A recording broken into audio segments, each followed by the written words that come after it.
చౌరస్తాలో వేలాదిగా తరలి వచ్చి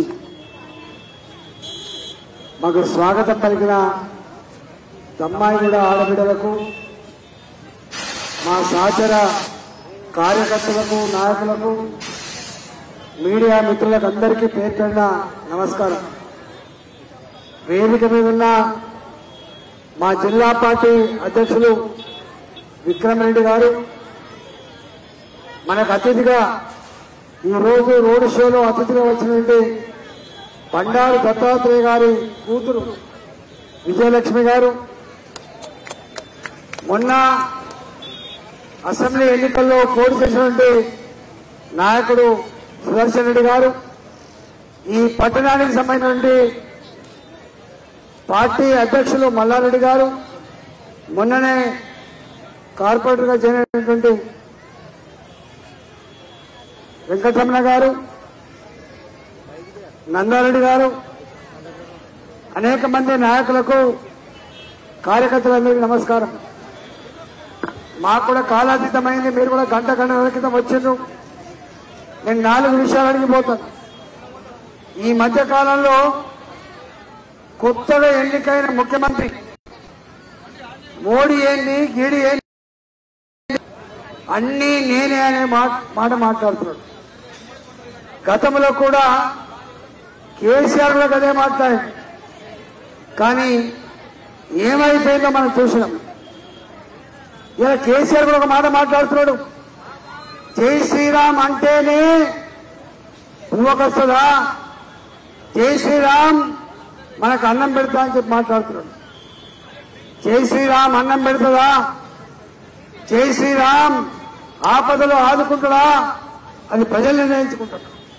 కానీ మోడీ గారు 10 సంవత్సరాల కాలంలో నీ పక్కకే ఉంటుంది ఒక చెర్లపల్లి పోయి ఒకసారి అక్కడ నిర్మాణం అవుతున్న రైల్వే స్టేషన్ ఒకసారి చూడండి. Secunderabad railway station, Kacheguda railway station, Nampally railway station, ఎయిర్పోర్టులు ఎంత సుందరంగా ఉంటాయో అమెరికాలో కూడా లేని ఇవాళ రైల్వే స్టేషన్ నిర్మాణం మోడీ గారు వచ్చిన తర్వాత సామాన్యులు ప్రయాణం చేసేది ఆర్టీసీ బస్సు, సామాన్యులు ప్రయాణం చేసేది రైలు అని చెప్పి భావించి రైల్వే స్టేషన్లు సుందరంగా నిర్మాణం చేస్తున్న వ్యక్తి నరేంద్ర మోడీ గారు. అవునా కాదా? గుండెల మీద చేసుకొని చెప్పండి. పోయిన ముఖ్యమంత్రి గారు, ఈ ముఖ్యమంత్రి అని చెప్పి అడుగుతా ఉన్నారు. రైల్వే స్టేషన్ ఒకనాడు దుర్గంధ పూరితంగా ఉండేది, మలమూత్రాలతో ఉండేది, ఈగల దోమతో ఉండేది. ఇవాళ ఏ రైల్వే స్టేషన్ లో దుర్గంధం లేదు, మలమూత్రాలు లేవు, ఈగల దోమలు లేని పరిస్థితి. ఇవాళ మోడీ గారు వచ్చిన తర్వాత గ్రామీణ ప్రాంతాలలో 70 సంవత్సరాల స్వతంత్ర భారతదేశంలో నా ఆడబిడ్డలు పైరు భూమికి పోవాలంటే ఉదయం లేవవలసిందే, చెంబు పట్టుకొని బయటికి పోవాల్సిందే. మోడీ గారు వచ్చిన తర్వాత ఇప్పటికీ గ్రామీణ ప్రాంతాల్లో ఉన్న ఆడపిల్లలు కాలేజీ పోయే వాళ్లకు టాయిలెట్ లేకుండా సిగ్గుపడుతున్నారు, అవమానపడుతున్నారని భావించి ఇలా పేద పిల్లలు అవమానపడద్దు, నా ఆడబిడ్డలు అవమానపడద్దని చెప్పి స్వచ్ఛ భారత్ పథకం 12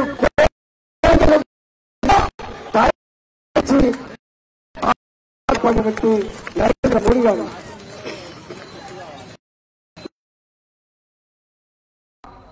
నేను అంటున్నా, మీ ముఖాలకు పేదవాళ్లకు ఆలోచన లేకున్నదా? మాటలు మాత్రం, దేశాల మాటలు మాత్రం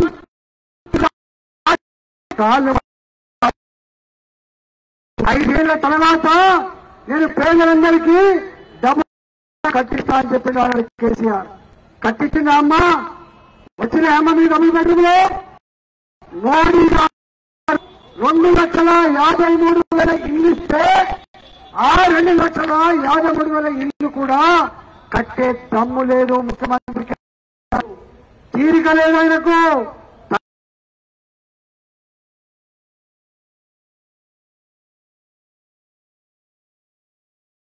1,70,000 అని చెప్పిండు, పంచిన ఇల్లు 40,000 అని చెప్పిండు.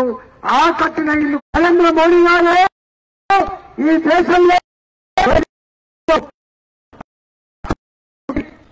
కళ్ళు ఎత్తుకెక్కి కట్టలేకపోవచ్చు. కానీ మా చేతుల్లో పెట్టమని చెప్పి ఈ సందర్భంగా మీకు వేడుకుంటా ఉన్నాం. మూడవ మాట, ఇవాళ ఈ ముఖ్యమంత్రి చాలా మాట్లాడుతున్నాడు. నేను అడుగుతా, ఎన్నికల ముందు ప్రతి మహిళకు 5,000 స్థానం వాస్తవమా కాదా? లేదా మహిళలకి రాష్ట్రంలో 2,500 రూపాయలు మర్చిపోయినా ఇచ్చిన 2,000 పెన్షన్ చెప్పిండు, 4,000 ఇస్తా అని చెప్పిండు. నడుములు వంకర పడిన వాళ్లకు ఎంత పెన్షన్ ఇస్తా అని చెప్పిండు? 6,000. 6,000 రాలేదు, 4,000 రాలేదు, 2,500 రూపాయల ప్రతి మహిళకు రాలేదు. చదువుకునే ఆడపిల్లలకు స్కూటీ ఇస్తా అని చెప్పింది. ఇచ్చిందా? కళ్యాణ లక్ష్మికి చెక్కుతో పాటు ఇస్తా అని చెప్పింది. ఇచ్చిందా? మరి ఈ ముఖ్యమంత్రి ఆనాడు మాటిచ్చినా లేదా? ఇలా పాలసీ ఒక్క ఆర్టీసీ బస్సులలో మాత్రం టికెట్ లేకుండా ప్రయాణం జరుగుతుంది తప్ప ఏది కూడా ఇవ్వలేదు. ఇవాళ మాట్లాడుతున్నారు, రైతులకు మాత్రం 2 లక్షల రుణమాఫీ ఆగస్టు మాసంలో చేస్తా అని చెప్తే నిన్న దాకా ఆర్థిక మంత్రి మాత్రం ఆయన 1,000 రూపాయల రుణమాఫీ చేస్తే రాజీనామా చేస్తా, రాజకీయానికి నేను కూడా కాబట్టి చెప్తున్నా. ఒకవేళ కనుక రేవంత్ రెడ్డి హైదరాబాద్ లో భూములు అమ్మకుండా రుణమాఫీ చేస్తే నేను కూడా రాజకీయాలు తప్పకుండా అని చెప్పని చేస్తాను. ఇవాళ ఆయన అధికారం రావడానికి ఎన్ని మాటలు చెప్పినా అంటే ఇక రేపే ముఖ్యమంత్రి అవుతాడో మొత్తం సమస్య ఏది కాదు. నేను ఒకటే గుర్తు చేసిపోతున్నా, ఇవాళ మోడీ గారి ప్రభుత్వం మల్కాగిరిలో మీ ఆశీర్వాదంతో భారతీయ జనతా పార్టీ అభ్యర్థిగా నేను గెలిచిన తర్వాత ఇక్కడ రోడ్ల సౌకర్యం కావచ్చు, యాదు దుర్గంధం కావచ్చు, ఇవాళ మన పిల్లలకి కావచ్చు, ఇండస్ట్రీస్ కావచ్చు, ఇవాళ ఎక్కడో పోయి పొట్ట కోసం పొట్ట కూటి కోసం ఏదైతే బాధపడుతుందో ఆ కల్పించే కోసం మీకు హామీ ఇస్తాము. ఇంతకుముందు విక్రమణి గారు చెప్పినట్టుగా నా గురించి 24 ఏళ్లుగా నేను తెలంగాణ ఉద్యమకారుడిగా ఏం చేసిన, ఆర్థిక మంత్రిగా ఉన్ననాడు పేద పిల్లలకు సన్నబియ్యం ఎట్లా పెట్టినాం. మన కరోనా కష్టకాలంలో ఇవాళ అనేక మంది చనిపోతున్నామన్నా అని చెప్పి భయపడినాడు. వాళ్ళకు ధైర్యం ఇచ్చి దవాఖాన పోయి కాపాడిన